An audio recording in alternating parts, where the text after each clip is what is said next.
नमस्कार दोस्तों, इस वीडियो में आप सीटेट 2023 के लिए प्रीवियस ईयर सीटेट 2022-23 के 7वें शिफ्ट जिसकी परीक्षा 13 जनवरी 2023 को संपन्न हुई थी उस पेपर के सीडीपी पार्ट का कंप्लीट पेपर सॉल्यूशन देखने जा रहे हैं। अगर आप प्रीवियस ईयर सब्जेक्ट वाइज सभी शिफ्टों के कंप्लीट पेपर सॉल्यूशन को डिटेल में देखना चाहते हैं तो इस वीडियो के बाद इस वीडियो का डिस्क्रिप्शन जरूर चेक करिएगा। और अगर आप चैनल पर पहली बार विजिट कर रहे हैं तो इसको सब्सक्राइब करते हुए बेल आइकन को प्रेस कर लीजिएगा। चलिए दोस्तों, आज के इस महत्वपूर्ण वीडियो को शुरू करते हैं। पहला प्रश्न आप अपने स्क्रीन पर देख पा रहे होंगे, निम्नलिखित में से कौन सा क्षेत्र बाल विकास का है। बाल विकास का क्षेत्र हमसे पूछा जा रहा है। पहला दिया गया है एकिक और अवैज्ञानिक।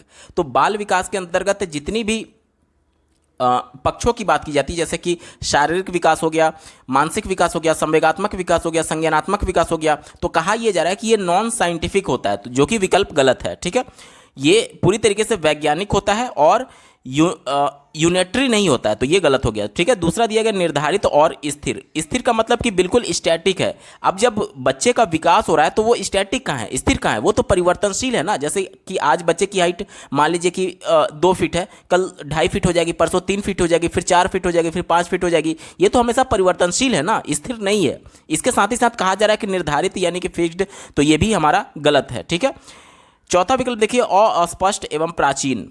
कहा यह जा रहा है कि जो बच्चे का विकास होता है वो अस्पष्ट होता है। क्या बच्चा का हाइट जब 2 से 2.5 फीट हुआ तो क्या वो अस्पष्ट है? बिल्कुल स्पष्ट है कि हाइट बच्चे की बड़ी है, तो ये अस्पष्ट नहीं होता है, बल्कि बाल विकास जो होता है वो स्पष्ट होता है, तो ये भी गलत हो गया। अब हमारे पास एक ही विकल्प बचा, देखिए गतिशील की बात की गई है, यानी कि डायनेमिक, यानी बच्चे का विकास होगा ही होगा। आज बच्चे का संज्ञानात्मक स्तर जो कुछ भी है, बच्चा अगर कुछ नया चीज सीखा तो उसके संज्ञान में वृद्धि हुआ, यानी कि उनका संज्ञानात्मक विकास क्या है, गतिशील है। बच्चे के शारीरिक विकास भी क्या है, गतिशील है। आज बच्चे का हाइट कुछ अलग है, बच्चे का वेट कुछ अलग हो सकता है, लेकिन कल उसका वेट बढ़ेगा ही बढ़ेगा।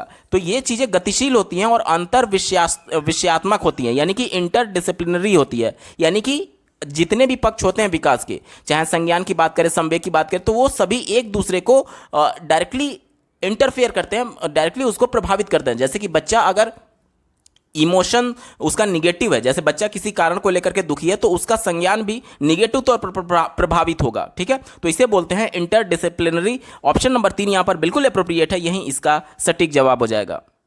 अगला प्रश्न पूछा गया था, बाल विकास की अवधि का सही क्रम कौन सा है। देखिए, पहले दिया गया शिशु अवस्था, उसके बाद गर्भावस्था दिया गया। पहले तो बच्चा गर्भ में आएगा, उसके बाद तो जन्म लेगा, तब शिशु अवस्था आएगा 0 से 2 साल, तो पहले गर्भावस्था आना चाहिए। बाकी के 3 विकल्पों में आप देखिए गर्भावस्था यहां पर पहले दिया गया तो बिल्कुल सही है। उसके बाद से दूसरे में देखिए पूर्व बाल्यावस्था दिया गया, तो डायरेक्टली पूर्व बाल्यावस्था नहीं होगा, बल्कि गर्भावस्था से बच्चा शिशुअवस्था में जाता है। तो देखिए यहां पर भी शिशु अवस्था है, यहां पर भी, अभी तक तो ठीक है। उसके बाद से देखिए पूर्व बाल्यावस्था, यहां पर भी ठीक है। उसके बाद से देखिए यहां पर किशोरावस्था दिया गया, किशोरावस्था से पहले मध्य बाल्यावस्था आता है, तो यहां पर डायरेक्टली किशोरावस्था नहीं आएगा, पहले मध्य बाल्यावस्था फिर किशोरावस्था। ऑप्शन नंबर 4 बिल्कुल सटीक जवाब हो जाएगा।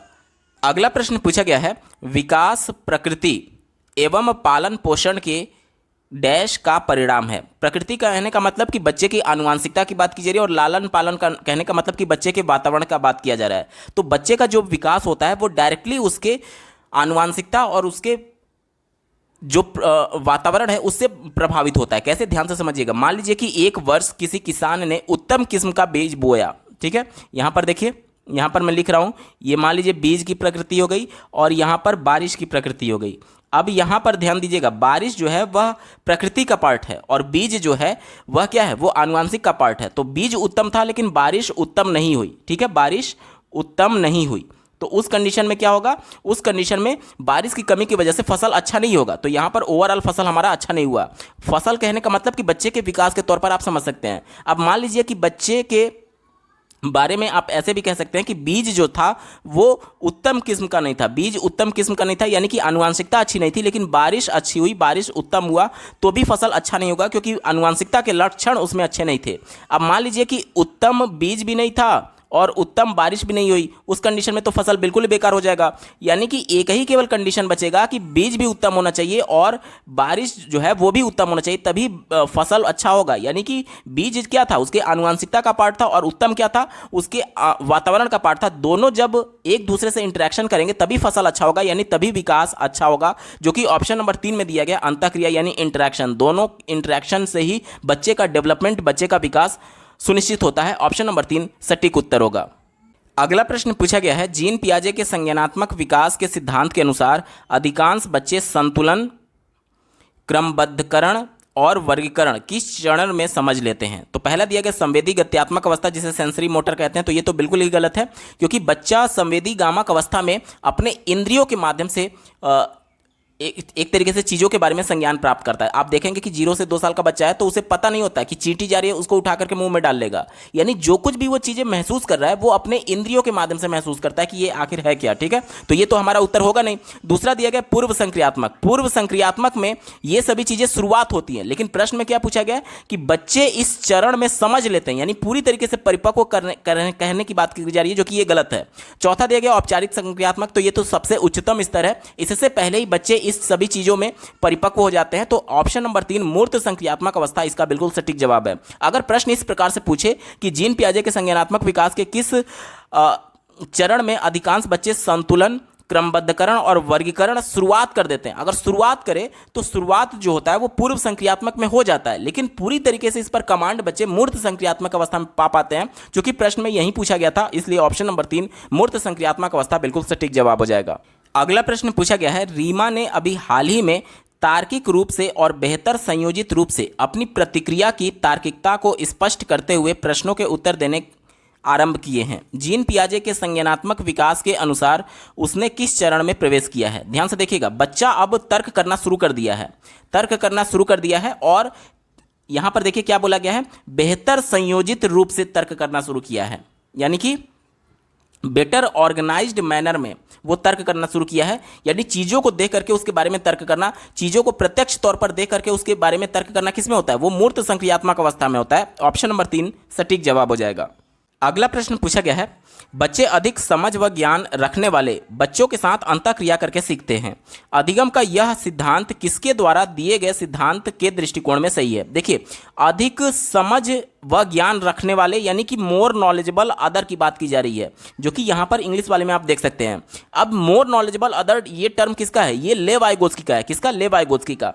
लेव वाइगोत्स्की ने ये कहा था कि बच्चे किसी भी ऐसे पर्सन से सीख सकते हैं जो कि उससे थोड़ा बहुत भी ज़्यादा जानता है। जैसे कि मान लीजिए कि आज के समय में जो बहुत बुजुर्ग हो चुके हैं, जैसे कि 70 साल 80 साल, वो मोबाइल से उतना ज़्यादा फैमिलियर नहीं होते हैं, लेकिन उनके जो पोते होते हैं, परपोते होते हैं, वो मोबाइल बहुत अच्छी तरीके से चला रहे होते हैं। तो कई बार देखा गया है कि बुजुर्ग लोग जो बच्चे से मोबाइल को चलाना सीख रहे होते हैं, तो यहाँ पर क्या है, यहाँ पर एज बाउंडेशन नहीं है। कोई भी ऐसा व्यक्ति जो हमसे एज में बराबर है, हमसे एज में छोटा है या फिर हमसे एज में बड़ा है, कोई मैटर नहीं करता एज क्या है, लेकिन अगर वो मेरे से ज़्यादा जानता है किसी भी बारे में, तो उससे मैं अंतःक्रिया करके उससे इंटरेक्शन करके सीख सकता हूं, ये कहा था लेव वाइगोत्स्की ने। तो इसका उत्तर क्या हो जाएगा? लेव वाइगोत्स्की हो जाएगा। ठीक है, और किस माध्यम से? सामाजिक सांस्कृतिक अंतःक्रिया का सिद्धांत उन्होंने दिया था। ऑप्शन नंबर 1 इसका बिल्कुल एप्रोप्रिएट आंसर हो जाएगा। अगला प्रश्न पूछा गया है, लेव वाइगोत्स्की के संज्ञानात्मक विकास के दृष्टिकोण के अनुसार एक अध्यापक को क्या करना चाहिए? तो लेव वाइगोत्स्की के सिद्धांत में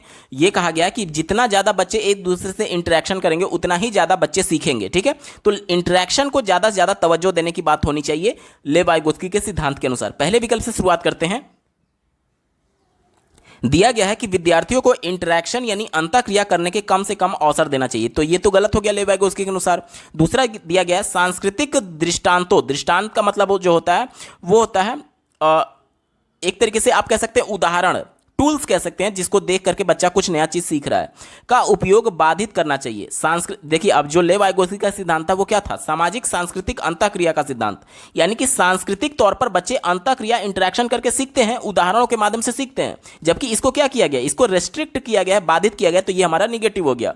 चौथा देखिए, अधिगम को समुन्नत करने के लिए पुरस्कार और दंड का प्रावधान करना चाहिए। दंड अपने आप में निगेटिव है, चाहे शाब्दिक हो या फिर शारीरिक हो, तो ये बिल्कुल गलत है। ठीक है, एक ही विकल्प हमारे पास बचा, ऑप्शन नंबर 3 देखिए, विद्यार्थियों को उसके अभिष्टतम गुणों को प्राप्त करने में सहयोग देना चाहिए। ऑप्शन नंबर 3 देखिए, प्रोवाइड स्कैफोल्ड। स्कैफोल्डिंग जो टर्म है वो किसका है? वो लेव वाइगोत्स्की का है। इसमें उन्होंने क्या बताया कि बच्चे स्कैफोल्डिंग को हिंदी में पाड़ बोलते हैं, यानी कि जो शुरुआती बच्चे को मदद दी जाती है किसी भी चीज को सीखने के लिए। तो शुरुआती मदद कैसे दिया जाएगा? जैसे कि बच्चे को कुछ बोल करके बताया गया, हिंट दिया गया, संकेत दिया गया, तो ये अंतःक्रिया के माध्यम से ही तो दी जा रही है। तो इसे जो लेव वाइगोत्स्की थे उन्होंने शुरुआती मदद कहा था, अंग्रेजी में इसे स्कैफोल्डिंग का नाम दिया था। तो स्कैफोल्डिंग टर्म सीधे तौर पर लेव वाइगोत्स्की का है और लेव वाइगोत्स्की के अनुसार ही प्रश्न पूछा गया है। ऑप्शन नंबर 3 सटीक जवाब हो जाएगा। अगला प्रश्न पूछा गया है, जीन पियाजे और लॉरेंस कोहलबर्ग द्वारा प्रतिपादित सिद्धांतों के बारे में कौन सा कथन सही है। देखिए, जीन पियाजे ने जो अपना सिद्धांत दिया है उसमें उन्होंने 4 चरण बताए थे, 4 स्टेज बताए थे, और लॉरेंस कोहलबर्ग ने जो अपना सिद्धांत दिया है उसमें उन्होंने 3 चरण बताए थे, और 3 चरण में प्रत्येक में 2-2 उपचरण बताए गए हैं। ठीक है, तो दोनों जो सिद्धांत हैं वो क्या है, दोनों सिद्धांत अपने आप में स्टेजेज बेस्ड हैं, यानी कि उनमें विभिन्न प्रकार के अवस्थाओं के बारे में चर्चा की गई है। इसी को ध्यान में रख करके उत्तर ढूंढेंगे। पहले विकल्प से शुरुआत करते हैं। कहा जा रहा है कि दोनों ने ही वयस्कों के संज्ञानात्मक विकास के सिद्धांत का प्रतिपादन किया। तो लॉरेंस कोहलबर्ग का जो सिद्धांत था वो नैतिक विकास का सिद्धांत था, ना कि संज्ञानात्मक। और विकल्प क्या कह रहा है कि दोनों ने संज्ञानात्मक विकास का सिद्धांत दिया है, तो ये गलत हो गया। दूसरा देखिए, दोनों के ही सिद्धांतों में विकास के 8 प्रतिरूप हैं, यानी कि कहा जा रहा है कि 8 पैटर्न बताया गया, तो ये तो गलत है। लॉरेंस कोहलबर्ग के उपचरणों की बात करें तो 3 गुणे 2 यानी 6 है, और जीन पियाजे में टोटल कितने, 4 हैं, तो ये हमारा गलत हो गया। तीसरा देखिए, दोनों के ही सिद्धांत विकास के मध्य बाल्यावस्था चरण तक सीमित है, तो ये भी हमारा उत्तर नहीं होगा। एक ही विकल्प बचा, दोनों सिद्धांत अवस्थाओं को प्रतिपादित करते हैं, यानी कि देखिए both theories are stage theories, यानी कि अवस्थाओं की बात की गई है, चरणों की बात की गई, जो कि ऑप्शन नंबर 4 में बात किया गया। विकल्प नंबर 4 बिल्कुल सटीक जवाब हो जाएगा। अगला प्रश्न पूछा गया है, एक ऐसी कक्षा जहां विद्यार्थियों को जोड़ीदार प्रदत्त कार्य, समूह कार्य और चर्चाओं में भाग लेने के लिए प्रोत्साहित किया जाता है, उन कक्षाओं की क्या विशिष्टता है। जोड़ीदार यानी बच्चे ग्रुप में कार्य कर रहे हैं, समूह में कार्य कर रहे हैं, तो हमसे पूछा जा रहा है कि इस कक्षा की क्या विशिष्टता है। चौथा देखिए, निर्देशित आधारित अधिगम, यानी कि इंस्ट्रक्शन बेस्ड लर्निंग। इंस्ट्रक्शन कहने का मतलब कि बच्चों को बस निर्देश दे दिया गया और बच्चे उस निर्देश को फॉलो करते हुए सीख रहे हैं, तो ये हमारा नहीं होगा, क्योंकि जब बच्चे ग्रुप में हैं तो ग्रुप में समूहों में वो कार्य करके, यानी कि खुद से करके सीख रहे हैं, ना कि निर्देशन आधारित अधिगम होगा। ऑप्शन 4 गलत हो गया। कंठस्थीकरण तो बिल्कुल ही निगेटिव है। जिस भी विकल्प में रटना, याद करना, रोट, ये सभी शब्द दिख जाए वो हमेशा निगेटिव होते हैं। पहला देखिए, निष्क्रिय अधिगम। अब जब बच्चा समूह में कार्य कर रहा है तो यानी एक्टिव है, तो निष्क्रिय यानी पैसिव लर्निंग तो होगा नहीं, एक्टिव लर्निंग है, तो ये हमारा उत्तर नहीं होगा। हमारे पास केवल एक ही विकल्प बचा, सहयोगात्मक अधिगम। अब जैसे मान लीजिए समूह में 5 बच्चे हैं, 5 बच्चे सभी एक दूसरे से इंटरेक्शन करके सीख रहे हैं, यानी एक दूसरे का सहयोग करते हुए सीख रहे हैं, इसीलिए इसको सहयोगात्मक अधिगम बोलेंगे। ऑप्शन नंबर 2 सटीक उत्तर है। अगला प्रश्न पूछा गया है, दूसरों की मनोदशा, प्रेरणा और इच्छाओं की पहचान करना और समुचित रूप से उनके प्रति प्रतिक्रिया करना किस बुद्धिमत्ता की विशेषता है। ध्यान से समझिएगा। हार्वर्ड गार्डनर ने जो बुद्धि का सिद्धांत दिया, जिसमें उन्होंने कई प्रकार के बुद्धि की बात की है, जिसमें अंतःवैयक्तिक बुद्धि, अंतरावैयक्तिक बुद्धि, इसके अलावा भाषाई बुद्धि, तार्किक बुद्धि, गणितीय बुद्धि, इस प्रकार की बुद्धियों की बात की है। तो इसमें 2 प्रकार की बुद्धि जो कि एक दूसरे से बिल्कुल मिलता जुलता है, कि एक व्यक्ति अगर दूसरे के विचारों के बारे में जान रहा है, समझ रहा है, उसकी क्षमताओं के बारे में जानने की बुद्धि उसमें है। अगर दूसरे की बात आती है तो वो हमेशा इंटरपर्सनल होता है, और जब खुद के बुद्धि के बारे में, खुद के विचारों के बारे में जानने की बात आती है तो वो इंट्रापर्सनल होता है। इंट्रा मतलब कि खुद के अंदर, और इंटर का मतलब कि दूसरे के विचारों के बारे में। तो प्रश्न क्या बोला गया, दूसरों की मनोदशा यानी दूसरों के विचारों के बारे में कौन कहेगा, अंतर्वैयक्तिक कहेगा। ऑप्शन नंबर 3 बिल्कुल सटीक जवाब है। और अगर बच्चा अपने विचारों की, अपने मनोदशा के बारे में बात करता, तब यहां पर उत्तर अंतर्वैयक्तिक यानी इंट्रापर्सनल हो जाता। प्रश्न के अनुसार ऑप्शन नंबर 3 सटीक उत्तर होगा। अगला प्रश्न पूछा गया था, भाषा और विचार के बारे में क्या सही है। तो देखिए, लेव वाइगोत्स्की और जीन पियाजे ने जो अपना सिद्धांत दिया है उसमें दोनों ने भाषा और विचारों के बारे में अपने महत्वपूर्ण सिद्धांतों में चर्चा किया है। जैसे कि लेव वाइगोत्स्की का ये मानना था कि पहले भाषा का विकास होगा तब विचार जन्म लेती है। जैसे कि ध्यान से समझिएगा कि लेव वाइगोत्स्की ये कहते थे कि बच्चे एक दूसरे से इंटरेक्शन करके सीखेंगे। इंटरेक्शन यानी अंतःक्रिया कब होगा, जब वो अपने आप को एक्सप्रेस करने के लिए भाषा का प्रयोग करेंगे। अब जब भाषा ही नहीं होगी तो उनमें विचार भी उत्पन्न नहीं होगा। तो लेव वाइगोत्स्की ये मानते थे कि भाषा पहले आती है तब विचार आता है। वहीं जीन पियाजे इसका ठीक उल्टा मानते थे। जीन पियाजे ये कहते थे कि पहले विचार आती है तब भाषा क्लियर होती है कि किस संदर्भ में कहा जा रहा है। जैसे कि मान लीजिए मैं एक उदाहरण दे रहा हूं कि वह जानवर है, ठीक है। तो कई बार क्या होता है कि जानवर किसी व्यक्ति विशेष के लिए भी यूज किया जाता है जो बहुत ज़्यादा निर्दयी है। जैसे कि कोई बच्चे को बहुत ज़्यादा अचानक से पीटने लगा कोई बिल्कुल निर्दयी की तरीके से, तो जनरली लोग कह देते हैं कि तुम बिल्कुल जानवर की तरह व्यवहार कर रहे हो। तो ये जो जानवर शब्द है वो व्यक्ति के लिए भी यूज किया जा सकता है, और ये भी हो सकता है कि वाकई में कोई जानवर है। तो अब जो ये भाषा है कि वह जानवर है, यह भाषा कैसे स्पष्ट होगी, जो बोलने वाला है उसकी मंशा क्या थी, वह किस संदर्भ में प्रयोग कर रहा था। अगर वो क्लियर हो तभी यह क्लियर हो पाएगा कि यहाँ पर वह एक्चुअली में कोई व्यक्ति है या फिर एक्चुअली में कोई जानवर है। यानी कि पूरी भाषा कैसे स्पष्ट हो रही है, पूरी भाषा विचार से स्पष्ट हो रही है कि किस विचार के तहत ये जानवर शब्द का प्रयोग किया गया है। तो जीन पियाजे यही कहते हैं कि पहले विचार जब स्पष्ट होगा तभी भाषा क्लियर होगी कि किसके संदर्भ में ये कहा जा रहा है। यहां तक क्लियर? यानी कि ये चीजें अभी तक तो बिल्कुल स्पष्ट हो गई जीन पियाजे और लेव वाइगोत्स्की के अनुसार कि भाषा और विचार एक दूसरे से जुड़े हुए हैं, एक दूसरे से बिल्कुल कनेक्टेड हैं। ठीक है, इसी को ध्यान में रख करके उत्तर ढूंढेंगे। चौथे विकल्प से शुरुआत करते हैं। कहा जा रहा है कि दोनों ही वंशानुक्रम से नहीं परंतु परिवेशीय कारकों से प्रभावित होते हैं। कहा जा रहा है कि भाषा और विचार दोनों वंशानुक्रम से प्रभावित नहीं होते हैं, लेकिन कहा जा रहा है कि परिवेशीय कारकों से यानी कि वातावरण से प्रभावित होते हैं। तो ध्यान से समझिएगा, मान लीजिए कोई बिल्ली है तो बिल्ली का जन्म हो गया, ठीक है, बिल्ली के बच्चे का जन्म हो गया, तो बिल्ली का बच्चे को अगर इन्वायरमेंट दे दिया जाए कि बच्चे के बीच में वो रहे, मतलब कि मनुष्य के बच्चों के बीच में रहे, तो मनुष्य का बच्चा तो भाषा बोलेगा, अपने आप को बोल करके एक्सप्रेस करेगा, लेकिन बिल्ली कहाँ भाषा बोल पाएगी? तो उसे इन्वायरमेंट तो मिला, लेकिन इन्वायरमेंट मिलने से वो बच्चे की तरह थोड़ी बोल पाएगा। उसमें जो आनुवांशिक लक्षण है कि वो बिल्ली की तरह ही म्याऊ म्याऊ बोलेगी, ना कि बच्चे की तरह बात करेगी। तो यहां पर केवल कहा यह जा रहा है कि परिवेशीय कारक, यानी कि अगर बिल्ली को इन्वायरमेंट दे दिया जाए तो बिल्ली भाषा बोलना सीख जाएगी। तो ये प्रैक्टिकली सही है? नहीं सही है। आप उसको कितने भी इन्वायरमेंट में दे दीजिए, लोगों के बीच रख दीजिए, तो भी वो लोगों की तरह बोलना थोड़ी सीखेगी, वो तो म्याऊ म्याऊ ही करेगी ना। यानी कि कहा यह जा रहा है कि जो बिल्ली था उसका जो वंशानुक्रम है, बिल्ली का जो वंशानुक्रम से भाषा प्रभावित नहीं होती है, ये कहा जा रहा है, जो कि बिल्कुल गलत है, क्योंकि वंशानुक्रम से डायरेक्टली प्रभावित हो रही है। क्योंकि अगर वंशानुक्रम से ना प्रभावित होकर के केवल वातावरण से होती तो वंशानुक्रम तो उसका ये कह रहा था कि वो म्याऊ म्याऊ करेगी, और अगर उसको बच्चों के बीच में रख दिया जाता तो बच्चों की तरह बोलना चाहिए था, लेकिन ऐसा थोड़ी होता है। यानी वंशानुक्रम से भी उसका भाषा प्रभावित होता है, जो कि विकल्प में नहीं दिया गया, इसलिए विकल्प निगेटिव हो गया, हमारा उत्तर नहीं होगा। तीसरा देखिए, शिक्षार्थी के सामाजिक संदर्भों द्वारा प्रभावित नहीं होते हैं, तो ये तो बिल्कुल निगेटिव है। सामाजिक संदर्भ यानी बच्चे का परिवेश। अब बच्चा जैसे वातावरण में रहेगा उसी प्रकार से भाषा का अनुकरण करके भाषा को बोलना सीखता है, तो ये डायरेक्टली सामाजिक संदर्भों से प्रभावित हो रहा है भाषा, तो ये भी हमारा उत्तर नहीं होगा, क्योंकि निगेटिव दिया गया है। पहला देखिए, यह एक दूसरे से स्वतंत्र होकर के विकसित होते हैं। तो मैंने पहले ही आप प्रश्न के शुरुआत में ही आपको बताया कि जीन पियाजे और लेव वाइगोत्स्की दोनों ये मानते थे कि भाषा और विचार एक दूसरे से इंटरकनेक्टेड हैं, ये दोनों स्वतंत्र नहीं है, तो ये भी हमारा उत्तर नहीं होगा। अब हमारे पास केवल एक ही विकल्प बचा, ऑप्शन नंबर 2 देखिए, यह एक दूसरे को प्रभावित करने के लिए असंख्य तरीकों से अंतःक्रिया करते हैं। यह विकल्प बिल्कुल सटीक है, जीन पियाजे और लेव वाइगोत्स्की के अनुसार ऑप्शन नंबर 2 सटीक जवाब होगा।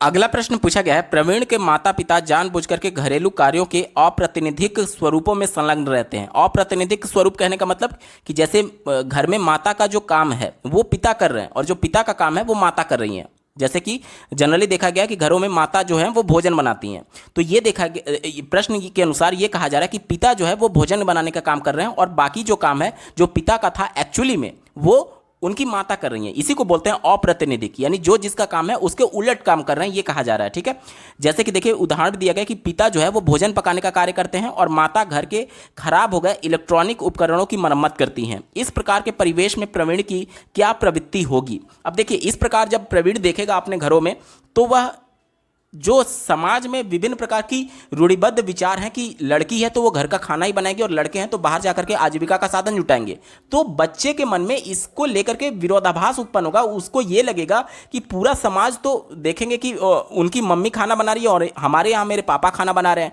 तो जो रूढ़िबद्ध विचार है उसको कम करने के लिए, यानी कि जो प्रतिनिधित्व है लिंग के आधार पर कि लड़की है तो यही काम करेगी और लड़का है तो यही काम करेगा, उसको चुनौती मिलेगी प्रवीण के मन में, और उसी के आधार पर हमको विकल्प को ढूंढना है। चौथे विकल्प से शुरुआत करते हैं। कहा जा रहा है कि जेंडर नामीकरण के अनुकूलन व्यवहार करेगा, यानी कि जो जेंडर लेबलिंग है, जेंडर लेबलिंग क्या होता है कि लड़की है तो यही काम करेगी और लड़का है तो यही काम करेगा, तो ये तो जस्ट उसके उलट था ना प्रश्न के अनुसार, क्योंकि उसके पिता जो थे वो खाना बना रहे थे, जबकि एक्चुअली वो लिंग के आधार पर देखेंगे तो महिला का काम था। तो ये तो जेंडर नामीकरण नहीं होगा, जेंडर लेबलिंग तो है नहीं। जेंडर लेबलिंग तब होता है जब उसकी माता खाना बनाती है और उनके पिता जो है वह इलेक्ट्रॉनिक उपकरण को मरम्मत करते हैं। ठीक है, तो ये उत्तर नहीं होगा। तीसरा देखिए, जेंडर स्कीमा को सुदृढ़ करेगा। जेंडर स्कीमा कहने मतलब कि जैसे देखिए स्कीमा क्या बताया था जीन पियाजे ने कहा यह था कि जो कुछ भी बच्चे अपने परिवेश में देख रहे हैं उसका एक इमेज उसके माइंड में सेव हो जाता है। जैसे कि अगर लड़की कोई काम कर रही है तो उसका एक इमेज सेट हो गया कि लड़की है तो ये काम करेगी, लड़का है तो ये काम करेगा, लड़की है तो फ्रॉक पहनेगी, लड़का है तो पैंट शर्ट पहनेगा। ये सब कुछ इमेज बच्चे के माइंड में पहले से सेट है। तो कहा यह जा रहा है कि जो स्कीमा उसके माइंड में सेट है उसको सुदृढ़ करेगा। तो इसको सुदृढ़ कहां कर रहा है, इसको तो और कमजोर करेगा ना, क्योंकि उसके माइंड में समाज ने यह बैठा रखा है कि लड़की है तो वो घर का खाना बनाएगी, जबकि खाना उसके पिता बना रहे थे। तो वो उसको सुदृढ़ नहीं कर रहा है बल्कि उसको कमजोर कर रहा है। तो ये विकल्प निगेटिव हो गया, हमारा उत्तर नहीं होगा। पहला विकल्प देखिए, जेंडर रूढ़िबद्ध वैदिकरण का समर्थन करेगा। कहा यह जा रहा है कि इंडोर्स जेंडर स्टीरियोटिपिकल सेग्रेशन, यानी कि जैसे जो जेंडर स्टीरियोटिपिकल होता है, यानी कि जो रूढ़िबद्ध विचार है उसका विभेदीकरण करने की बात की जा रही है, कि यानी कि बिल्कुल अलग करने की बात की जा रही है कि लड़की है तो यही काम करेगी, खाना बनाने का काम करेगी, और लड़का है तो बाहर का काम करेगा। तो ये तो उसका जस्ट उलट दिया गया ना प्रश्न में, तो ये हमारा उत्तर नहीं होगा। अब हमारे पास केवल एक ही विकल्प बचा, जेंडर रूढ़िबद्ध धारणाओं पर प्रश्न करेगा, यानी कि क्वेश्चन जेंडर स्टीरियोटाइप्स, यानी कि जो जेंडर रूढ़िवादी विचार है कि लड़कियां हैं तो वो यही काम करेगी और लड़का है तो वो यही काम करेगा, जो समाज ने उसके माइंड में पहले से सेट कर रखा है, उसको लेकर के बच्चे के मन में विरोधाभास उत्पन्न होगा कि समाज में मैं देख रहा हूं कि लड़कियां ये काम कर रही हैं, लेकिन मेरे यहां इसके उलट है, मेरे यहां पापा खाना बना रहे हैं और महिला जो है, मतलब मेरी माता जो है वो ये काम कर रही है जो कि पुरुषों का काम था। तो इसको लेकर के बच्चे के मन में विरोधाभास उत्पन्न होगा और इसकी वजह से वह अपने माता पिता से प्रश्न पूछेगा इस जिज्ञासा को शांत करने के लिए। वही विकल्प नंबर 2 में दिया गया है। विकल्प नंबर 2 बिल्कुल सटीक जवाब हो जाएगा। अगला प्रश्न पूछा गया है, कक्षा में विद्यार्थियों की विविधता को किस रूप में लेना चाहिए। कक्षा में विद्यार्थियों की विविधता यानी कि डाइवर्सिटी की बात की जा रही है। जैसे कि एक ही कक्षा में अलग अलग भाषा को बोलने वाले बालक हो सकते हैं, तो ये भी लैंग्वेज डाइवर्सिटी के तौर पर देखी जाएगी।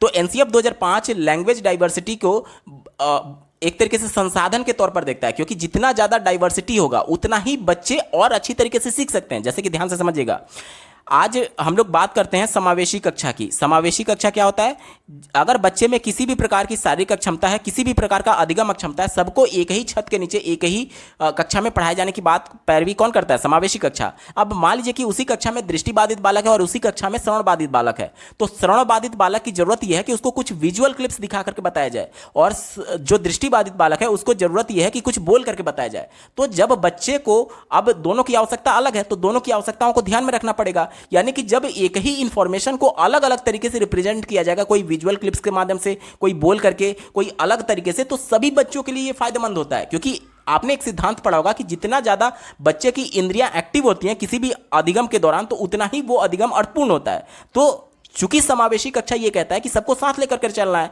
अब सबको साथ कैसे लेकर के चलेंगे, कि सबको जरूरतों को पूरा करते हुए, सबकी जरूरतों को जब पूरा करेंगे तो जितना ज़्यादा हम लोग इंस्ट्रूमेंट का प्रयोग करेंगे, जैसे कि विजुअल क्लिप्स हो गया, ऑडियो क्लिप्स हो गया, इसके अलावा कुछ कार्ड्स दिखाना, कुछ फिजिकल तौर पर चीज़ों को छू करके महसूस कराना, जितना ज़्यादा तरीके से हम लोग बच्चे को इन्फॉर्मेशन को रिप्रेजेंट करेंगे, बच्चा उतना और अच्छे तरीके से सीख सकता है। ठीक है, चलिए इसी को ध्यान में रख करके उत्तर ढूंढेंगे। पहले चौथे विकल्प से शुरुआत करते हैं। सभी के लिए समता सृजित करने हेतु इसे सीमित करना चाहिए। कहा जा रहा है कि minimized to create equity for all, यानी कहा यह जा रहा है कि इसको सीमित करना चाहिए, जो डाइवर्सिटी है इसको सीमित करना चाहिए। तो ये तो निगेटिव हो गया ना। डाइवर्सिटी की बात कौन करता है, समावेशी कक्षा करता है कि चाहे बच्चे में किसी भी प्रकार की अक्षमता क्यों ना हो, बच्चा किसी भी जरूरत से जूझ रहा क्यों ना हो, सबको साथ लेकर के चलना है, यानी डाइवर्सिटी को सपोर्ट करने की बात की जाती है। और चौथे विकल्प में इसका अपोज करने की बात की जा रही है, इसलिए निगेटिव हो गया, हमारा उत्तर नहीं होगा।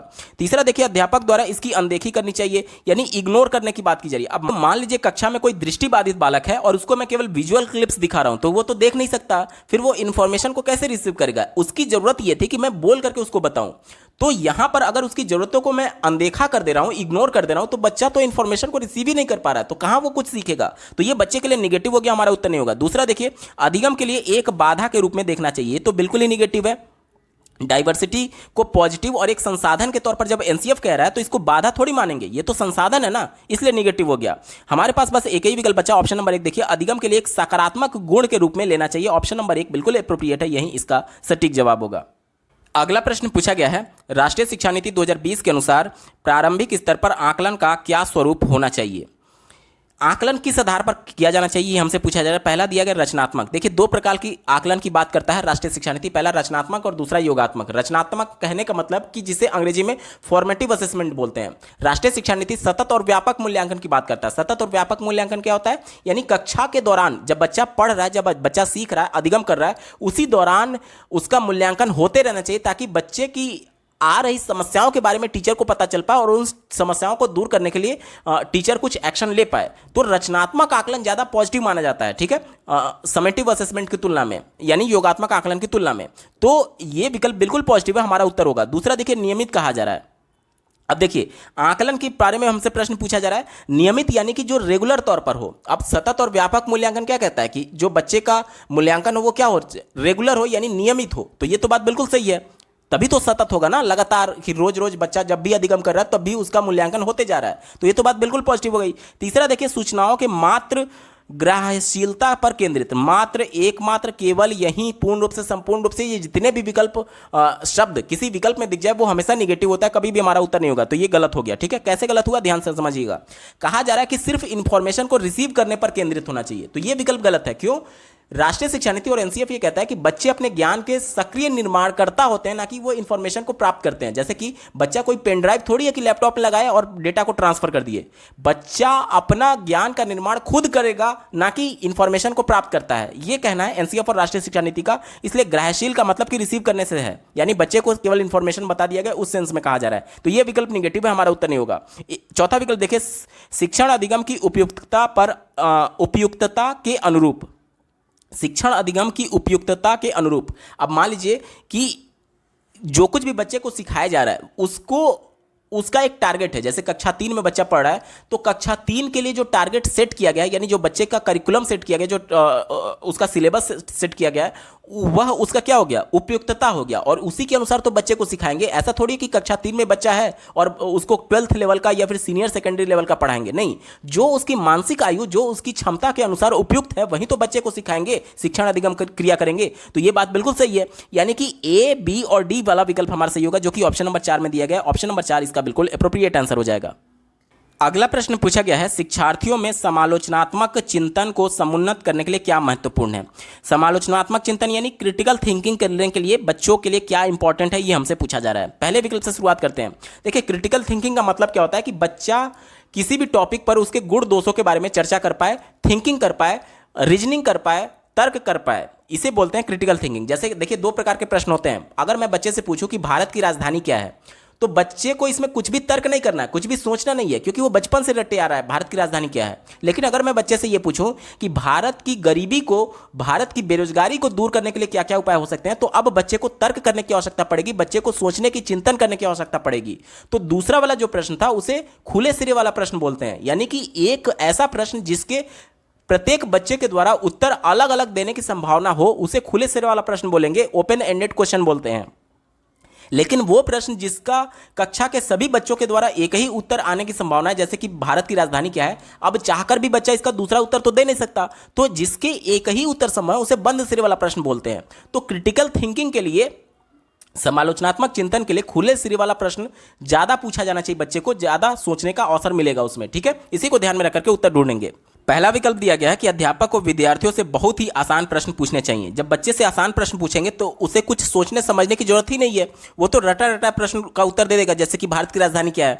तो ये तो बहुत आसान प्रश्न हो गया ना बच्चे के लिए, तो उसको कुछ भी चिंतन करने, कुछ भी सोचने समझने की आवश्यकता ही नहीं है। तो जब सोचेगा, समझेगा नहीं, तर्क नहीं करेगा, तो समालोचनात्मक चिंतन यानी कि क्रिटिकल थिंकिंग तो होगा नहीं, तो ये तो निगेटिव हो गया। दूसरा देखिए, अध्यापक को पाठ्यक्रम को पूरा करने के लिए गैर लचीली समय रेखा का पालन करना चाहिए, यानी कि teacher follow a rigid timeline for completing syllabus. कहा यह जा रहा है कि टीचर जो है वो सिलेबस को बस कंप्लीट करना चाह रहा है, सिलेबस को बस कंप्लीट करना चाह रहा है, और उसके लिए रिजिड टाइमलाइन, यानी कि बच्चे का मन है या नहीं, बच्चा रुचि ले रहा है या नहीं, बच्चे को ध्यान में ना रख करके टीचर का उद्देश्य सिर्फ और सिर्फ सिलेबस को कंप्लीट करना है, तो ये बच्चे के लिए निगेटिव हो गया। क्योंकि आपने थॉर्नडाइक का जो सिद्धांत पढ़ा होगा, रुचि का सिद्धांत, जिसमें उन्होंने ये बताया था कि बच्चा जब रुचि लेगा तभी वो अर्थपूर्ण अधिगम कर सकता है। बच्चे को आप मार पीट करके नहीं पढ़ा सकते, बच्चे को जब आप अच्छे तरीके से सही शिक्षण विधि का प्रयोग करेंगे तो बच्चा खुद ही रुचि लेगा, और जब रुचि लेगा तब वो पढ़ने के लिए खुद तत्पर हो जाएगा। तो यानी कि ये कहना कि सिर्फ सिलेबस को कंप्लीट करना इंपॉर्टेंट नहीं है,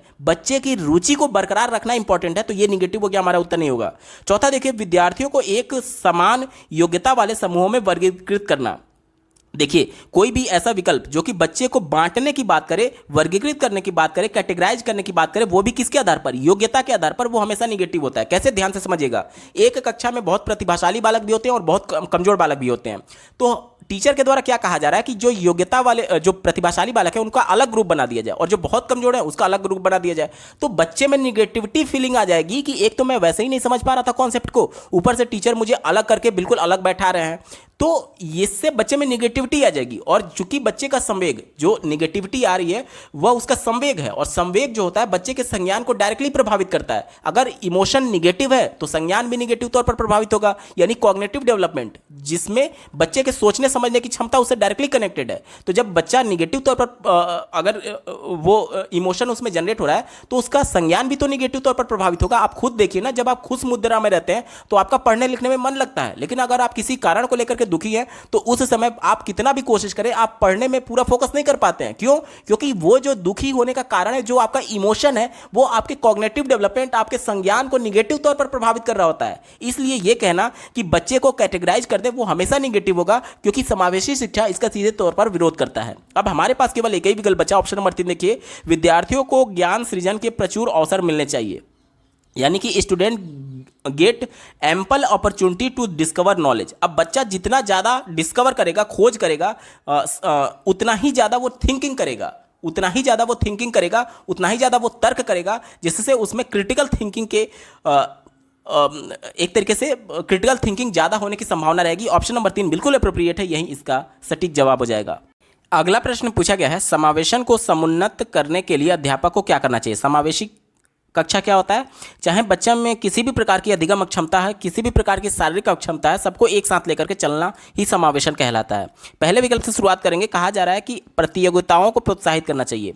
अगर यहाँ पर सकारात्मक प्रतियोगिता की बात की जाती तो वो पॉजिटिव होता, लेकिन आप खुद सोचिए कि एक बच्चा पैर से विकलांग है और एक बच्चा नॉर्मल है, दोनों के बीच में मैं प्रतियोगिता कैसे करा सकता हूँ? दोनों को एक रेस में कैसे दौड़ा सकता हूं? नहीं पॉसिबल है ना। तो ये हमारा उत्तर नहीं होगा, क्योंकि समावेशन का मतलब कि सबको साथ लेकर के चलना है।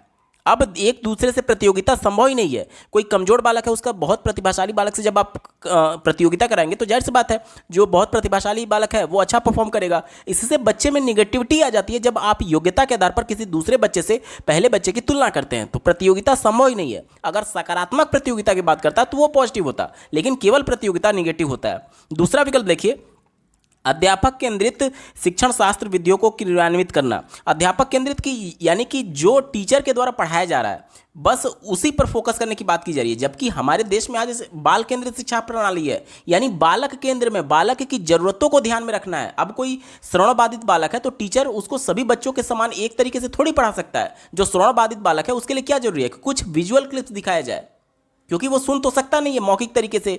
तो यहाँ पर अध्यापक केंद्रित शिक्षण प्रणाली के बजाय बाल केंद्रित शिक्षक प्रणाली बिल्कुल एप्रोप्रिएट होता, तो ये निगेटिव है, हमारा उत्तर नहीं होगा।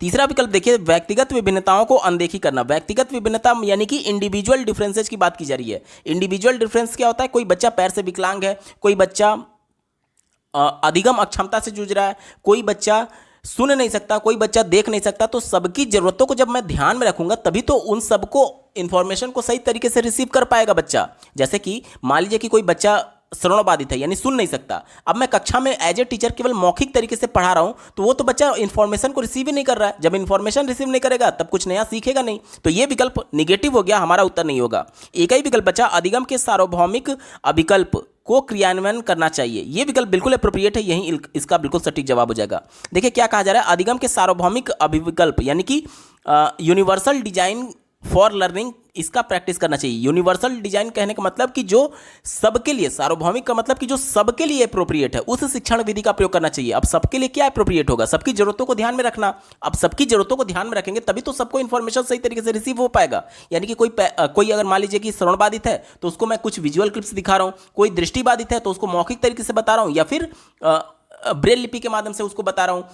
जिसकी जैसी जरूरत उसको ध्यान में रखेंगे, यानी सार्वभौमिक विकल्प को सभी को ध्यान में रखते हुए जब शिक्षण विधि अपनाएंगे तभी समावेशी कक्षा बिल्कुल सही तरीके से एक तरीके से अप्रोप्रिएट हो सकता है। ऑप्शन नंबर 4 सटीक उत्तर होगा। अगले प्रश्न में एक स्टेटमेंट दिया गया और दूसरा रीजन दिया गया और दोनों को पढ़ करके हमें सही विकल्प का चयन कर लेना है। पहले स्टेटमेंट को पढ़ते हैं। क्या बोला जा रहा है? वंचित समूहों के विद्यार्थियों के समावेशन को सफल बनाने के लिए यह महत्वपूर्ण है कि उनकी संस्कृति के पहलुओं को विभिन्न गतिविधियों के माध्यम से शामिल किया जाए। देखिए, एनसीएफ ये कहता है कि बच्चों को जो कुछ भी बताना है उसके परिवेश से जोड़ करके बताना, क्योंकि बच्चा जो कुछ भी अपने परिवेश में देख रहा है वह उसका अनुभव हो गया। जैसे कि बच्चा पहली बार कक्षा 1 में जाता है, उससे पहले अपने परिवेश में कुत्ते बिल्ली को देख करके जाता है। इसीलिए बच्चे को बोला जाता है कि ए फॉर एप्पल बताने के लिए, बी फॉर बॉल बताने के लिए, सी फॉर कैट बताने के लिए। क्यों? क्योंकि बच्चे ने अपने परिवेश में बिल्ली को देखा हुआ है, यानी मूर्त अवस्था में इसको देखा हुआ है। इससे जोड़ करके बच्चे को अल्फाबेट यानी लैंग्वेज सिखाया जा रहा है। यही एनसीएफ कहता है। तो ये तो बात बिल्कुल सही हो गई। कहा यह जा रहा है कि उसकी संस्कृति यानी उसके परिवेश से जुड़े हुए बातों को विभिन्न गतिविधियों के माध्यम से शामिल करना, यानी उससे जोड़ करके बताने की बात की जा रही है। तो ये बात पॉजिटिव हो गई। एनसीएफ के अनुसार बिल्कुल सटीक जवाब हो जाएगा। तर्क देखिए क्या कहा जा रहा है कि अपनेपन का बोध सीखने के लिए अभिप्रेरित करना चाहिए। अपनेपन का बोध कहने का मतलब कि सबको वो एक साथ अपनापन समझ करके ऐसा ना हो कि उससे अलगाव करे। जैसे कि तुम अलग जाति से हो, तुम अलग हो, तुम्हारे में ये कमी है। नहीं, सबसे अपनापन होना चाहिए, तभी बच्चा अच्छे तरीके से सीख सकता है। तो ये भी बात बिल्कुल पॉजिटिव हो गई। यानी कि अपनापन यहाँ पर इस प्रकार से भी आप समझ सकते हैं कि बच्चे को जो कुछ भी कॉन्सेप्ट बताना है उस कॉन्सेप्ट से जुड़े उसके संस्कृति से चीज़ों से जोड़ करके, यानी जो उसकी संस्कृति का पार्ट था, जो उसको महसूस हो रहा है कि हाँ ये मेरी संस्कृति से है, यानी अपनापन जिससे फील हो, उसका प्रत्यक्ष उदाहरण देकर के बताने की बात की जा रही है। यानी कि दोनों विकल्प सही है और आर जो है वो एक ही सही तरीके से व्याख्या करता है, जो कि ऑप्शन नंबर 1 में दिया गया। देखिए, ए और आर दोनों सही है और आर एक ही सही व्याख्या करता है। ऑप्शन नंबर 1 बिल्कुल सटीक जवाब हो जाएगा। अगला प्रश्न पूछा गया है प्रकाशिक सहायक सामग्री और अनुकूलन। देखिए क्या बोला जा रहा है? प्रकाशिक सहायक सामग्री यानी कि ऐसी सामग्री जो कि बच्चों को हेल्प कर रहा है किसी चीज को बड़ा दिखाने में। देखिए क्या बोला जा रहा है? जैसे कि फॉन्ट का बड़ा आकार, शब्दों का बड़ा आकार, आवर्धक सामग्री यानी लेंस जो कि बड़ा करके दिखाए किसी भी लिखे हुए सामग्री को या फिर वस्तु को, आदि कौन से विद्यार्थियों के समावेशन के लिए विशेष रूप से महत्वपूर्ण है। तो किसी भी चीज को बड़ा करके दिखाना, यानी जो दृष्टिबाधित बालक होगा, जो आंशिक तौर पर दृष्टिबाधित होगा, जैसे कि जिसकी नज़र कमजोर है, तो जब उसको बड़ा करके दिखाया जाएगा लेंस के माध्यम से तो वो उसके लिए अप्रोप्रिएट होगा। यानी कि ये किसके लिए समावेशन के लिए हेल्पफुल होगा? जो बच्चे आंशिक रूप से यानी जो कम देख पा रहे हैं, जिनकी नज़र कमजोर है, जो कि ऑप्शन नंबर 1 में दिया गया दृष्टि की आंशिक क्षति। ऑप्शन नंबर 1 इसका बिल्कुल अप्रोप्रिएट आंसर हो जाएगा। अगला प्रश्न पूछा गया है स्वलीनता विकार से जूझ रहे विद्यार्थियों की प्रायः कौन सी दृढ़ सामर्थ्यता है। स्वलीनता जिसे अंग्रेजी में ऑटिज्म कहते हैं, इसमें क्या होता है कि बच्चा अपने में ही खोया रहता है, तो वह चीज़ों पर दूसरों से इंटरेक्शन तो नहीं कर पाएगा, लेकिन वो चीज़ों को बहुत ध्यानपूर्वक देखता है। जैसे देखिए, जो बहुत कम बोलते हैं, दूसरों से ज़्यादा बातचीत नहीं करते हैं, वह अपने में लीन जरूर होते हैं, लेकिन वो कॉन्सेप्ट को बहुत ही डीपली समझने की कोशिश करते हैं। ठीक है, चलिए इसी को ध्यान में रख करके उत्तर ढूंढेंगे। एक कार्य से दूसरे कार्य की ओर आसानी से जाना, तो ये तो निगेटिव हो जाएगा ना।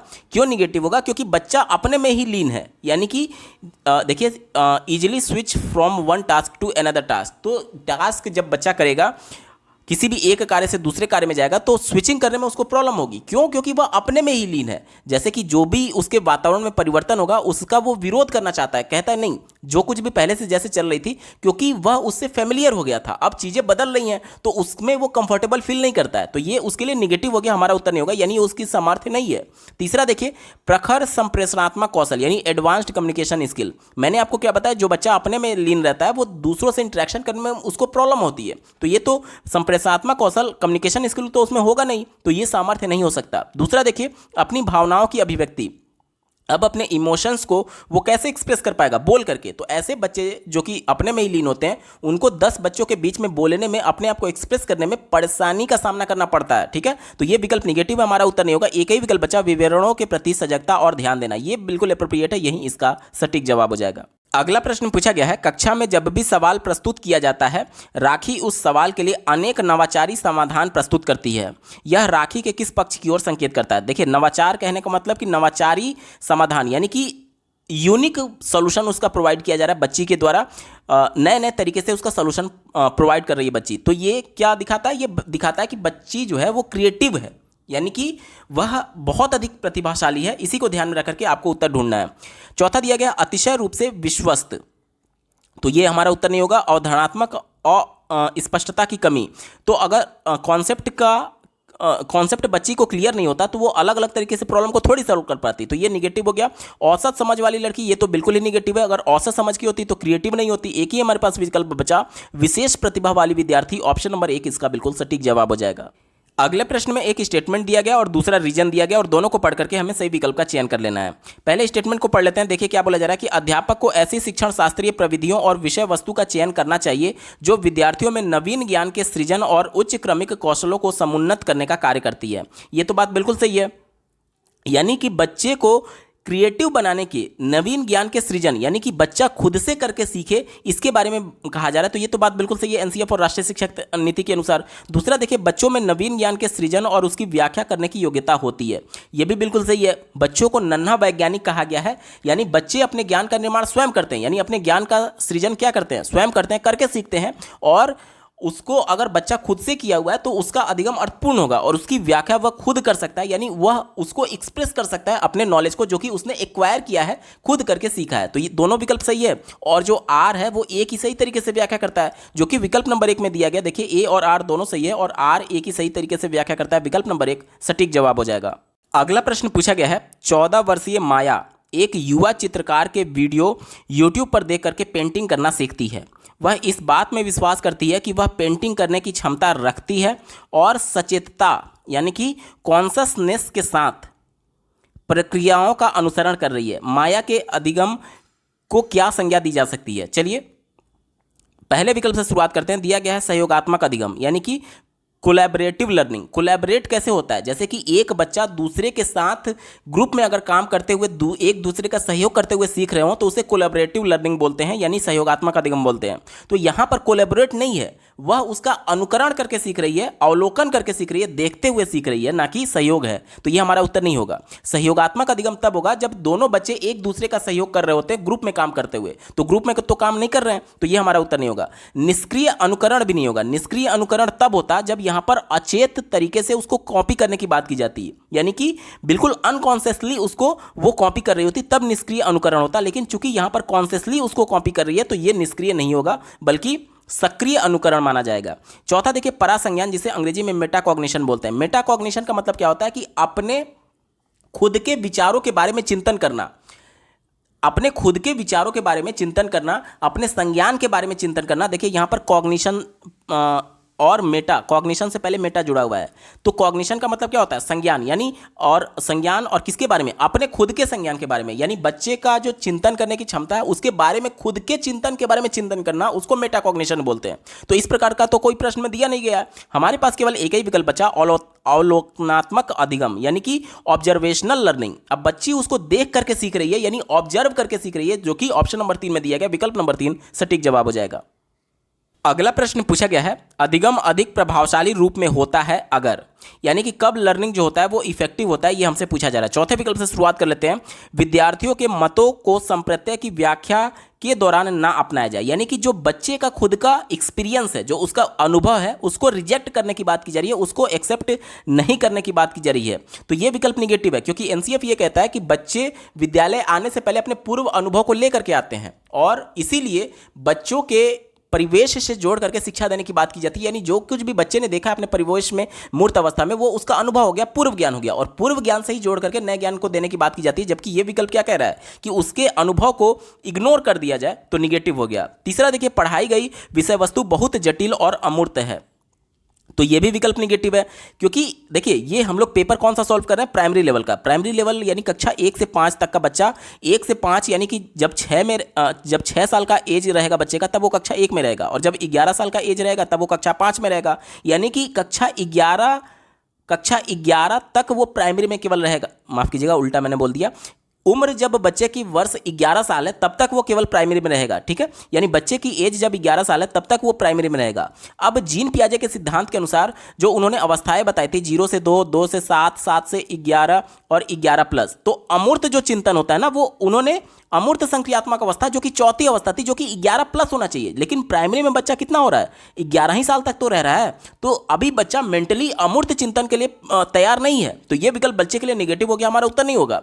दूसरा देखिए, अध्यापक विद्यार्थियों के अधिगम संबंधी व्यक्तिगत अंतरों को अनदेखा कर रहा है, यानी कि जैसे मैंने आपको समावेशी कक्षा वाला बताया था कॉन्सेप्ट, जिसमें एक कक्षा में कोई श्रवण बाधित बालक है, कोई दृष्टि बाधित बालक है, तो दोनों की जरूरत अलग है। एक बच्चा विजुअल क्लिप्स के माध्यम से देख करके इन्फॉर्मेशन को रिसीव करेगा और दूसरा बच्चा मौखिक तरीके से रिसीव करेगा। अगर मैं उनके इस आवश्यकताओं को इग्नोर कर दूं तो बच्चा इन्फॉर्मेशन जब रिसीव नहीं कर रहा है तो उसका अधिगम प्रभावशाली कैसे हो सकता है, निगेटिव हो गया, हमारा उत्तर नहीं होगा। अब हमारे पास केवल एक ही विकल्प बचा, कक्षा कक्ष वातावरण भयमुक्त हो, यानी जितना क्लास का इन्वायरमेंट फियरलेस होगा, जितना बच्चे कक्षा में कंफर्टेबल फील करेंगे, उतना ही वह पढ़ने के लिए प्रेरित होंगे। ऑप्शन नंबर 1 यहां पर बिल्कुल अप्रोप्रिएट है, यही इसका सटीक जवाब हो जाएगा। अगला प्रश्न पूछा गया है, निम्नलिखित में से किसे विद्यार्थियों में समुन्नत करना चाहिए, यानी कि which of the following should be promoted among students, यानी कि बच्चों में कौन से चीज़ों को प्रमोट करना चाहिए, हमसे पूछा जा रहा है। चौथा दिया गया अभिसारी चिंतन, जिसे कन्वर्जेंट थिंकिंग कहते हैं, तो ये विकल्प निगेटिव है। बच्चे में अपसारी चिंतन को बढ़ावा देने की बात की जाती है। अपसारी यानी कि बच्चे को क्रिटिकली थिंकिंग यानी कि आउट ऑफ बॉक्स जाकर के सोचने की बात की जाती है, जबकि अभिसारी चिंतन क्या होता है, बच्चे को संकुचित बनाता है, तो यह विकल्प हमारा उत्तर नहीं होगा। तीसरा देखिए, कार्यात्मक जड़ता यानी कि फंक्शनल फिक्स्डनेस, फिक्स्डनेस यानी कि बच्चा फिक्स्ड हो गया है कि हम इसी विधि से प्रॉब्लम को सॉल्व करेंगे, तो जब बच्चा रिजिड है कि मैं इसी विधि से सॉल्व करूंगा प्रॉब्लम को, तो बच्चा कुछ नया तरीका अपनाएगा नहीं, तो बच्चा क्रिएटिव नहीं बनेगा, तो यह बच्चे के लिए निगेटिव हो गया। पहला देखिए, कंठस्थीकरण, रटने की प्रवृत्ति, जो भी विकल्प में रटना याद करना कंठस्थीकरण की बात करेगा वो हमेशा निगेटिव होता है, क्योंकि बच्चे अपने ज्ञान का निर्माण रट करके नहीं करते हैं, बल्कि खुद से करके अन्वेषण के माध्यम से करके सीखते हैं, ना कि रटते हैं, तो यह विकल्प निगेटिव हो गया। एक ही विकल्प बचा, समालोचनात्मक चिंतन यानी क्रिटिकल थिंकिंग। बच्चे जितना ज्यादा क्रिटिकल थिंकिंग करेंगे उतना ज्यादा उनका संज्ञानात्मक विकास होगा। ऑप्शन नंबर 2 यहां पर बिल्कुल अप्रोप्रिएट है, यही इसका सटीक उत्तर है। अगला प्रश्न पूछा गया है, वह कौन सी समस्या समाधान प्रक्रिया है जिसमें निर्धारित चरण दर चरण यानी कि स्टेप बाय स्टेप प्रोसेस को विधि का अनुसरण किया जाता है, तो ये एल्गोरिदम होता है जिसमें प्रोसेस बाय प्रोसेस यानी चरण दर चरण का फॉलो किया जाता है। कलन विधि इसका बिल्कुल अप्रोप्रिएट आंसर हो जाएगा, ठीक है। बाकी प्रयत्न और त्रुटि विधि, इसमें चरण नहीं होता है। प्रयत्न एवं त्रुटि में क्या होता है कि बच्चा एक अटेम्प्ट किया, वो गलत साबित हुआ, फिर दूसरा अटेम्प्ट किया दूसरे तरीके से, फिर गलत साबित हुआ, फिर तीसरा अटेम्प्ट किया, तो सभी अटेम्प्ट अपने आप में स्वतंत्र हैं।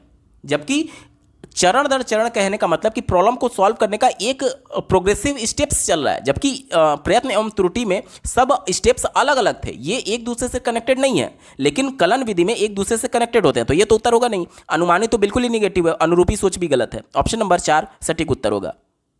अगला प्रश्न पूछा गया है, निम्नलिखित में से कौन से कथन अधिगम के आकलन के संबंध में सही हैं। आकलन यानी असेसमेंट के बारे में पूछा जा रहा है कि कौन सा स्टेटमेंट जो है वो सही है, पॉजिटिव है, ये हमसे पूछा जा रहा है। पहले विकल्प से शुरुआत करते हैं, भय पैदा करने के लिए कॉपी में सभी त्रुटियों पर लाल स्याही का घेरा बना देना चाहिए। देखिए, भय जो होता है वो निगेटिव इमोशन है, जो भी बच्चे में इमोशन होता है वो उसके संज्ञान को डायरेक्टली प्रभावित करता है। अब इमोशन अगर निगेटिव है तो संज्ञान भी निगेटिव तौर पर प्रभावित होगा, और अगर इमोशन पॉजिटिव है तो संज्ञान पॉजिटिव तौर पर प्रभावित होगा।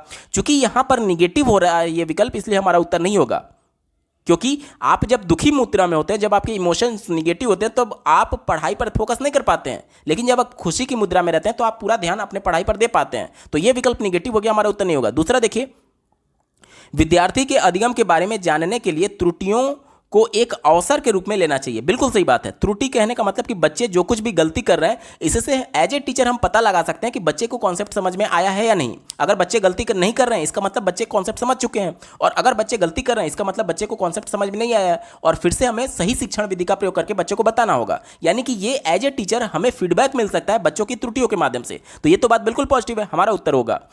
तीसरा देखिए, सहपाठी आकलन यानी कि पीयर असेसमेंट की बात की जा रही है। जो बच्चे के साथ पढ़ने वाला बालक है उसके माध्यम से, उसके फीडबैक के माध्यम से बच्चे के आकलन करने की बात की जा रही है। देखिए, एक दूसरे की प्रतिपुष्टि यानी कि फीडबैक देने के लिए किया जा सकता है, ये बात बिल्कुल सही है। राष्ट्रीय शिक्षा नीति में सतत और व्यापक मूल्यांकन के अंतर्गत पीयर असेसमेंट की भी बात की गई है, जो कि ऑप्शन नंबर 3 में दिया गया विकल्प बिल्कुल सही होगा। चौथा देखिए, विद्यार्थियों द्वारा की गई त्रुटियों के प्रतिरूपों के प्रति अध्यापक को सजग होना चाहिए। ये तो बात बिल्कुल सही है, सजग होगा तभी तो बच्चे को बच्चे की कॉन्सेप्ट कितना समझ में आया है वो टीचर समझ पाएगा। जब उसकी गलतियों को सजग नहीं रहेगा यानी इग्नोर कर देगा, तब बच्चों के कॉन्सेप्ट कितना समझ में आया है इसके बारे में भी टीचर को फीडबैक नहीं मिलेगा। तो ये बात बिल्कुल पॉजिटिव गई, यानी कि 2, 3, 4 विकल्प इसका बिल्कुल सही है, जो कि ऑप्शन नंबर 4 में दिया गया। विकल्प नंबर 4 बिल्कुल सटीक जवाब हो जाएगा।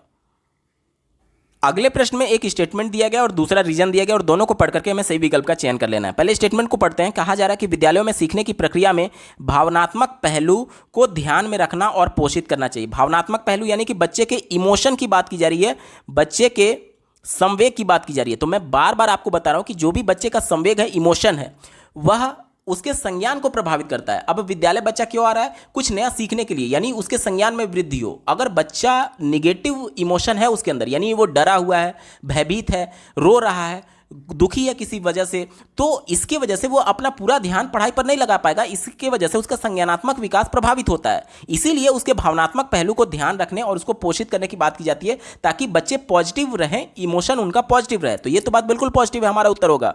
दूसरा तर्क देखिए क्या बोला जा रहा है कि भावनाएं संज्ञान से पृथक नहीं है। ये भी बात बिल्कुल सही है। अब ऐसा थोड़ी है कि इमोशन अलग चलेगा और संज्ञान अलग चलेगा। आप खुद अपने पर अप्लाई करके देखिए, जब आप किसी कारण को लेकर के दुखी रहते हैं तो उस दौरान जब आप पढ़ेंगे तो आपको चीजें समझ में नहीं आ रही होती हैं। क्यों? क्योंकि आपका पूरा फोकस जो होता है वो पढ़ाई पर नहीं होता है, बल्कि आपका ध्यान बार बार उस दुख के कारण पर जा रहा होता है, जो कि निगेटिव इमोशंस था आपके अंदर। इस वजह से आपका संज्ञान भी निगेटिव तौर पर प्रभावित हुआ।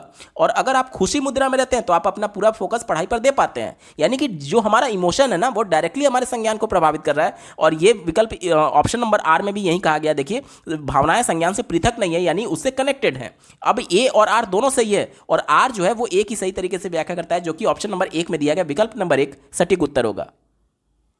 अगला प्रश्न पूछा गया है, निम्नलिखित में से कौन सा कारक अधिगम हेतु आंतरिक अभिप्रेरणा यानी कि इंटरनल मोटिवेशन को संचालित करता है, प्रदान करता है। देखिए ध्यान से समझिएगा, इंटरनल मोटिवेशन क्या होता है?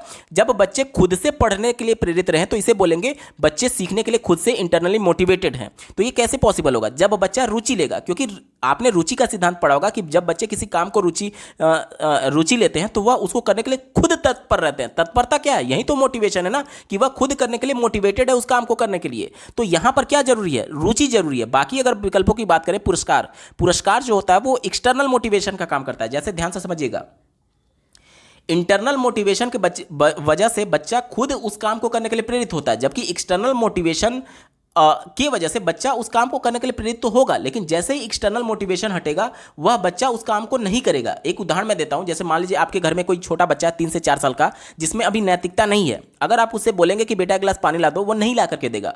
लेकिन जैसे ही आप बोलेंगे कि बेटा एक गिलास पानी ला दो, मैं आपको एक चॉकलेट दूंगा, चॉकलेट यहां पर क्या था? पुरस्कार था। वो तुरंत भाग करके दौड़ करके जाएगा और आपको एक गिलास पानी ला करके देगा। वो आपके कहने से पानी नहीं लाया, लेकिन पुरस्कार चॉकलेट की लालच में पानी ला करके दे दिया। अब रोज आपने ये प्रक्रिया की, रोज आप उसको चॉकलेट देते थे और रोज वो आपको एक गिलास पानी ला करके देता था, लेकिन कभी ना कभी उस बच्चे का मन उस चॉकलेट से तो भर जाएगा। यानी कि एक सैचुरेशन पॉइंट आ जाएगा जब बच्चे के मन में उस पुरस्कार, उस चॉकलेट के प्रति लालसा या फिर लालच खत्म हो जाएगी। उसके बाद वह उस काम को नहीं करेगा, वो पानी ला करके नहीं देगा। तो देखिए, वह पुरस्कार की लालच में पानी ला रहा था, यानी कि वह पढ़ाई तो कर रहा है लेकिन किसी लालच की वजह से कर रहा है। वो खुद के अपने इच्छा से नहीं कर रहा है, किसी चीज को पाने की इच्छा की वजह से कर रहा है। तो ये एक्सटर्नल मोटिवेशन होता है, ना कि इंटरनल। तो ये गलत हो गया। दंड तो बिल्कुल ही नेगेटिव होता है। प्रशंसा भी एक्सटर्नल मोटिवेशन का काम करता है। ऑप्शन नंबर 3 इसका बिल्कुल एप्रोप्रिएट आंसर हो जाएगा। अगला प्रश्न पूछा गया था, निम्नलिखित में से कौन से अधिगम को प्रभावित करने वाले परिवेशीय कारक हैं और व्यक्तिगत कारक नहीं है? व्यक्तिगत यानी कि इंडिविजुअल ना होकर के, जो कि पूरी कक्षा को प्रभावित करने वाला कारक, परिवेशीय कारक कौन सा है? चलिए ध्यान देते हैं।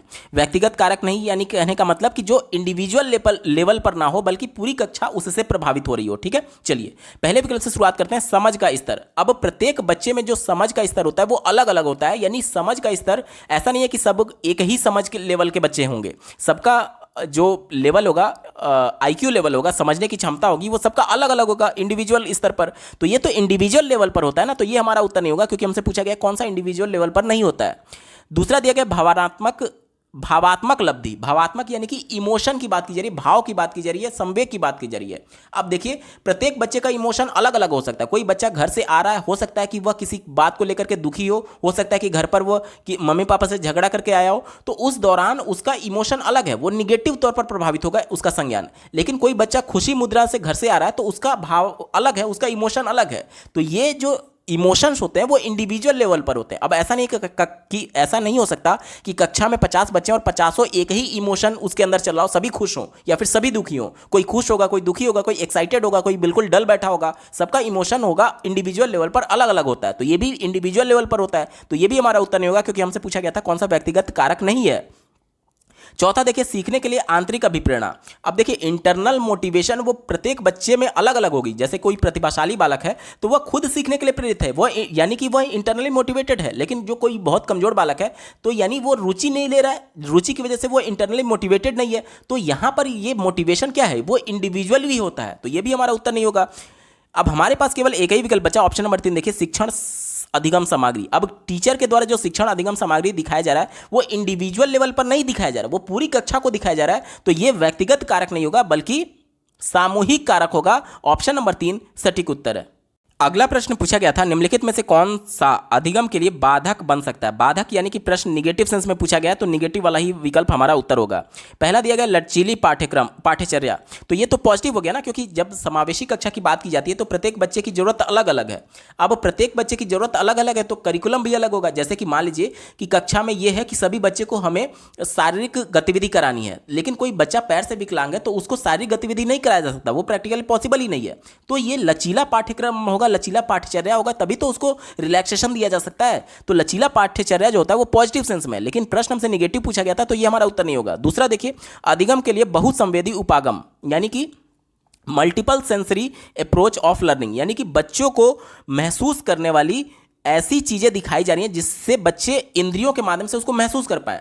तो मैंने आपको क्या बताया था कि जितनी ज्यादा इंद्रियां बच्चे के लिए एक्टिव होंगी उतना ही अधिगम अर्थपूर्ण होगा। तो ये तो पॉजिटिव हो गया बच्चे के लिए, लेकिन प्रश्न हमसे नेगेटिव पूछा गया था तो ये भी हमारा उत्तर नहीं होगा। चौथा देखिए, अध्यापक द्वारा रचनावादी शिक्षण शास्त्रीय प्रविधियों का उपयोग करना, यानी कि कंस्ट्रक्टिविस्ट पेडागोजी की बात की जा रही है। आज हम लोग रचनावाद की ही बात करते हैं और रचनावाद के सबसे बड़े समर्थकों में जीन पियाजे और लेव वाइगोत्स्की का नाम आता है। तो ये तो बात पॉजिटिव हो गई ना कि रचनावाद को ही तो सपोर्ट राष्ट्रीय शिक्षा नीति भी करती है, तो ये तो बात पॉजिटिव हो गई। तो हमारा उत्तर नहीं होगा क्योंकि हमसे नेगेटिव वाला पूछा गया था। अब हमारे पास केवल एक ही विकल्प बचा, विद्यार्थियों का एक समान योग्यता के आधार पर समूहीकरण, यानी कि जो बच्चे के अंदर एबिलिटी है उसके आधार पर हम लोग ग्रुपिंग कर रहे हैं, विभेदीकरण कर रहे हैं, समूहों में बांट रहे हैं। तो मैं आपको बार बार बता रहा हूं कि जो भी बच्चे की योग्यता के आधार पर उसको ग्रुप में बांटे, समूहों में बांटे, ये समावेशी कक्षा का विरोध है। क्योंकि समावेशी कक्षा ये कहता है कि चाहे बच्चा में किसी भी प्रकार की क्षमता हो, चाहे बच्चा बहुत प्रतिभाशाली हो, सबको एक ही साथ लेकर के चलना है, ग्रुप समूह में नहीं बांटना है। ये विकल्प निगेटिव है और चूंकि निगेटिव वाला हमसे पूछा गया था, ऑप्शन नंबर 3 इसका बिल्कुल एप्रोप्रिएट आंसर हो जाएगा। दोस्तों ये पेपर पूरा सॉल्व हो चुका है। आपको ये वीडियो कैसा लगा कमेंट के माध्यम से जरूर बताइएगा, क्योंकि आपका एक कमेंट मुझे मोटिवेट करेगा ऐसे ही महत्वपूर्ण वीडियो लाने के संदर्भ में। अगर आप प्रीवियस ईयर सब्जेक्ट वाइज सभी शिफ्टों के कंप्लीट पेपर सॉल्यूशन को डिटेल में देखना चाहते हैं तो इस वीडियो के बाद इस वीडियो का डिस्क्रिप्शन जरूर चेक करिएगा। और अगर आप चैनल पर पहली बार विजिट कर रहे हैं तो इसको सब्सक्राइब करते हुए बेल आइकन को प्रेस कर लीजिएगा। इस वीडियो को देखने के लिए आपका बहुत बहुत धन्यवाद। भगवान करे आपका दिन शुभ हो।